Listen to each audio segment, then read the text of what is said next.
Is there a right way to roll up your yoga mat? Does that mean there's a wrong way to roll up your yoga mat? Well, this video exists, so I guess you're about to find out. Stick around to the end because I'll even give you my bonus tip on how you can pack it in a suitcase when the world opens up again and global travel becomes a thing once again. Hi and welcome back to my channel. I'm Jaime at Enlightened, feeding your mind, body, soul.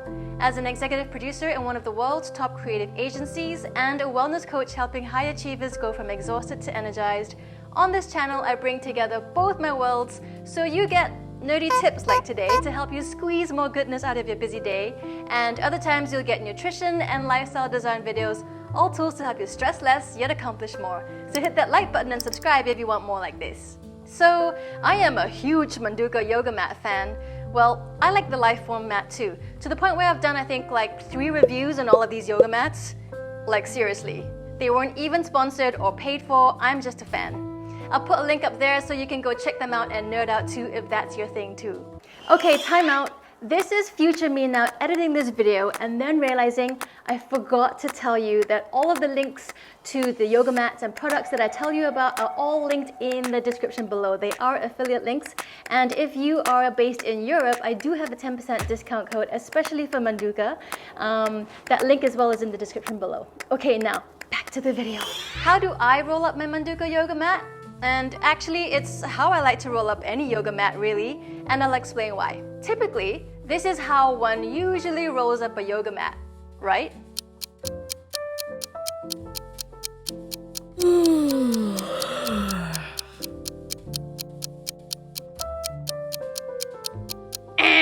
Wrong, at least in my book. I mean, there's no real right or wrong way in all honesty, but rolling it up this way not only takes a super long time, the bigger issue is it's gross. The underside of the mat that's been touching the floor gets rolled up onto the top of the mat where you practice on, and if you look closely, sometimes those yoga studios have hairballs and other bits of other people's flakes left behind. I mean, we all shed, it's normal, but if it's someone else's shedding, I don't want that on my mat. It's my sacred space. You know what I mean, right? The other thing that can happen too is the part of the mat squashed up on the inside tends to curl up and gets really annoying when it can't stay down when you're trying to practice. So here's what I do. I fold it in half so the top side faces the top side and bring the edge not quite level with the other edge, and you'll see why in a bit.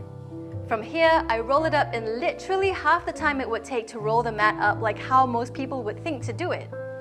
And by the time you get to the end, you'll see the edges now kinda sorta line up nicely. On goes the mat strap.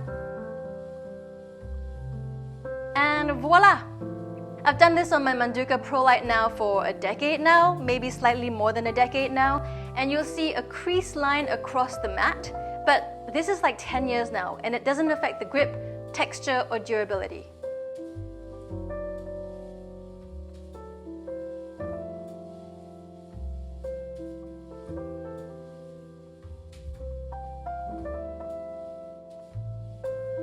I do this also on the Pro mat.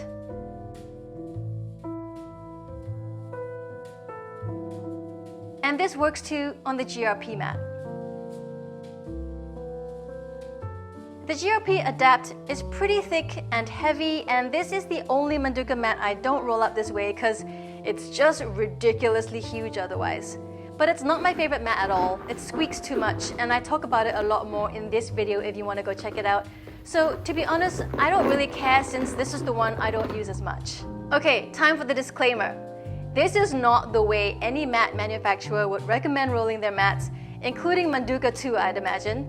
I'm just an anal person on the internet who wants to keep my mat clean, so if you decide to try this out, I'm not responsible for any damage that might happen to your mat. And if you have a Lifeform, don't roll it this way, because I did it just once. And now I not only have a permanent crease, it's kind of bubbled up and not in a good way.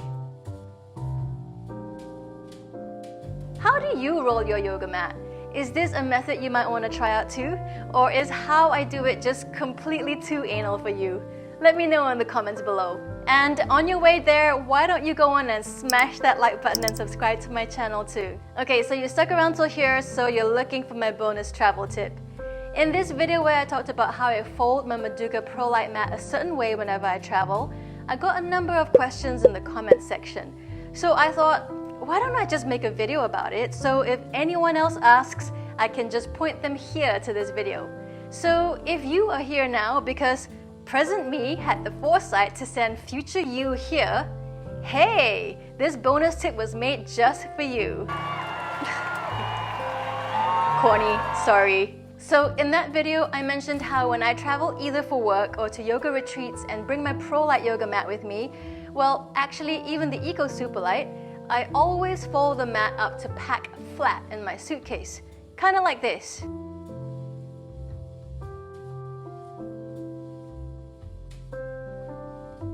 And you guys got really concerned. I guess when you spend 80 to 90 euros on a yoga mat, you just want to know that folding it flat won't destroy it. And that's fair enough. So here's a close-up look of how it works. First, you fold it in half, and then again, and this usually fits into any carry-on trolley bag. It's much easier when it's all in the bag and you can travel hands-free. Besides, if I'm going on a work trip on an advertising shoot, I don't really want to look like the dirty hippie headed to a yoga retreat with my yoga mat slung behind me.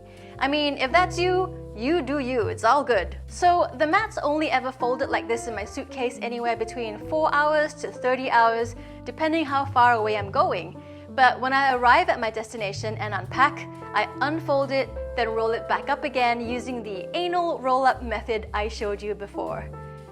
I need to find a better name for that. I've only ever done this with the Manduka Pro Light and Eco Super Light since these are the only mats I travel with. I'll talk about why in this video, and there are no permanent creases in them except for the one in the middle of the Pro Light, but that's really from keeping it rolled up the way I do for many years and not from folding it flat. With the Eco Super Light, because it's so soft and floppy, rolling it up is a pain, quite frankly, and I keep it permanently folded flat. It's kept like this in my gym bag as I use it as a skin on top of the foam mats in the gym. And there's no crease lines on this one either. I probably wouldn't fold any of the other Manduka mats from the Eco or GRP series flat this way, as either the materials or the way the mats are constructed in multiple layers means you've got a higher chance of doing permanent damage to your mats. Now, the same disclaimer for rolling your mat the anal way applies to folding your mat flat here too. But if you decide to try this out, let me know how you go. If you enjoyed this, you might like my playlist of all the other tools I use to enhance a busy life, or unroll your anally rolled up mat right now with a short yoga practice. Don't forget to smash like, subscribe. I hope this helps you flow through your busy life with more grace, ease and flow, and I'll see you in the next one.